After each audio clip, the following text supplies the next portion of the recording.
commitment of players to training, commitment of managers and the demands made on players in their training schedules. Pat Spillane, to be a successful inter-county football, a huge amount of commitment is demanded, really. There is indeed, Michal. Nowadays it's a 12-month-a-year job. There's no such thing as a closed season.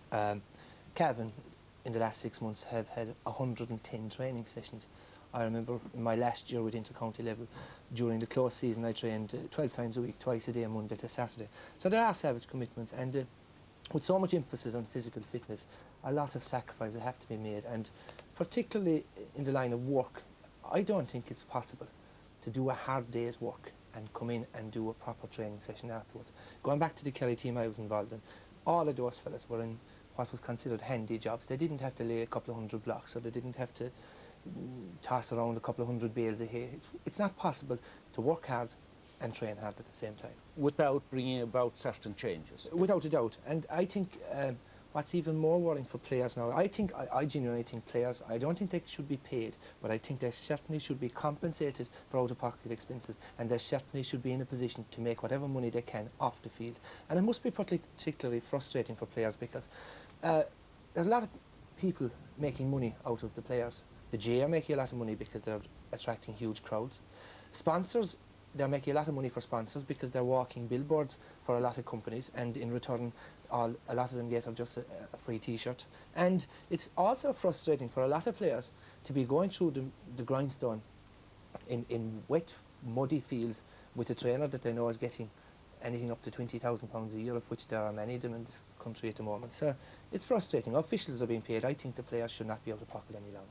Colin Morrow, Pat has said a lot there, and one thing he said, the GAA is making a lot of money out of it, but in fairness to the GAA, it's all ploughed back. That's right. I suppose it all goes back to the clubs, eventually through grants for dressing rooms and pitches and things like that, and the building of Croke Park. So it all goes back into infrastructure. Of course, it also goes to pay a lot of full-time officials as well. So, like, it's not really an amateur organisation anymore. And I think a lot of people would know that my views on it is the players deserve to be paid, and I think that you can go any way around that you like and say it's out-of-pocket expenses. I think that's what it amounts to in the end, because the whole scenario has changed now that the championships are being sponsored, and that jersey sponsorship is in vogue as well, because I think now the players become the sort of publicity tool for a lot of companies. And I think the main question that needs to be addressed is whether or not the player is the private property of the GAA, and therefore can be, in many ways, he becomes this marketing tool for the products of companies and the GAA itself. And but I think you feel that eventually players in Gaelic football and hurling, if it comes to that, will be paid? Yeah, I do. I see nothing wrong with it at all. I think we look up and admire a lot of the skills of players in a lot of other codes who are very well paid, and I don't think there's a thing wrong with it. Anthony Tohill, you spent a little over a year in Australia playing in what they call maybe a semi-professional game, rules football or footy. You went on a trial to Manchester United. What's your view now on what Pat and Colin have said in relation to Gaelic football? Well, I'm not sure that at the minute that the GAA could afford to turn Gaelic football into a full-time professional game. Certainly up north, I feel that counties are struggling to get sponsorship in that for the counties and for putting out the county teams. Down south, there are more Irish companies who are more keen on ploughing money into the GAA, and it's harder for the counties up north to get that sort of sponsorship. And I feel that unless that is available, it would be hard to turn the game professional. Sorry, go ahead. On the other hand, I agree with what the lads are saying as far as players being out of pocket. I know that it is a case nowadays that players are still out of pocket. County men are still having to buy their own boots and buy their own training gear, and I feel that given the amount of time that they put into their training and that is unacceptable. And I know that coming from Derry, that we are fairly well looked after. The county board have bought their own training grounds, and that's a great step forward for the future. But take the likes of lesser counties who are training as often as Derry do and putting in as much time and commitment and really are getting nothing in return. Marty, you've been around the country, you've spoken to lots of players in different counties.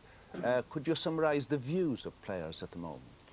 Well, I think the lads have kind of hit it on the nail. The general feeling is that they don't want to lose the amateur ethos from the association. I don't think any of them, while you would dream about being paid to play for whatever county it is, none of them really want to give up the day job as such. I think, just as Pat says, to get your expenses, I think will keep most players happy. And generally speaking, the level of dissatisfaction has decreased, particularly over the last couple of years since sponsorship came in. Pat, you won your first All-Ireland medal in 1975. You went on to add 7 more. Could it be said that you got a lot of rewards out of the game as well, Pat? I have indeed. Just going back to Anthony there, and with all due respect to the rest of the footballers here, we have Ireland's best Gaelic footballer with us this evening, and Anthony has no job. I mean, Anthony is a marketable commodity for the GAA. He should be employed by the GAA as an advertisement promoting the game, whatever they say. Companies should be using him. It's a scandal that a fella of his standing on the sports field of Ireland isn't being used. But anyway, sorry, getting back to rewards. Well, to just clarify that, Anthony, you're a qualified engineer, but I believe you're still a student. Well, I'm currently studying for my master's, and I'm doing a thesis at the minute, and I'm currently looking for work, and hopefully have something in the pipeline which I should be able to confirm within a couple of weeks. You maintain, Pat, maybe that the GAA, whether it be central or at county level, should look after the likes of Anthony? I think so. I mean, in the last couple of years, one All-Ireland team, the county board were paying the players 13 pence a mile travelling expenses. I mean, that wouldn't pay for anything, you know. But getting back to rewards, we did get a lot of rewards.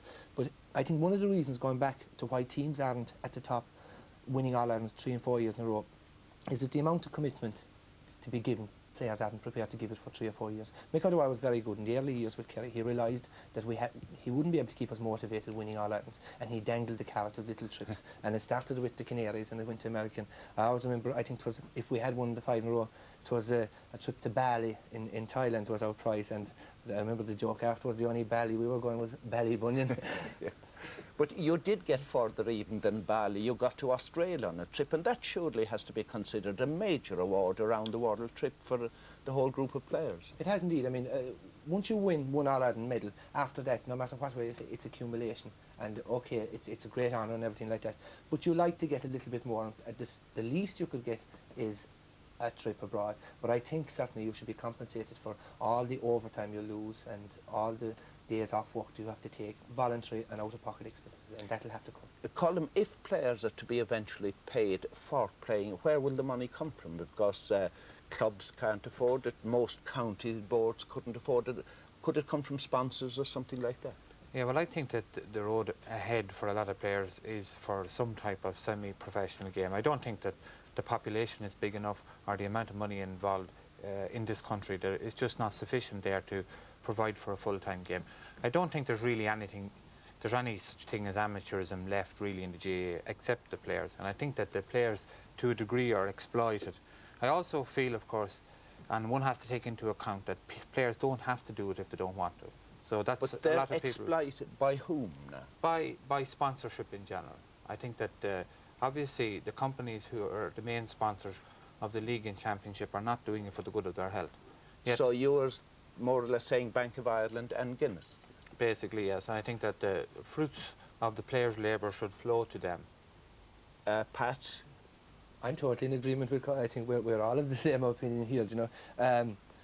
I think the days of amateurism, unfortunately, are dead and gone. The IRFU have issued directives to their players where players are now able to take money for activities off the field, opening supermarkets, writing books or whatever they do. In the GAA at the moment, they're not allowed to do that. I think, look, they're very marketable.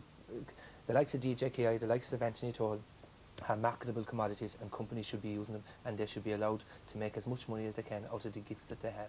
And it may be a sign of the times that Pat hasn't mentioned any Kerry player that's marketable. How about Maurice Fitzgerald? Perhaps. Well, it's a topic perhaps that we'll come back to on another day. Marty, we've still a little bit of football to kick before this programme ends. Absolutely, we have. No money. No money. Yeah. Well, after beating Westmeath,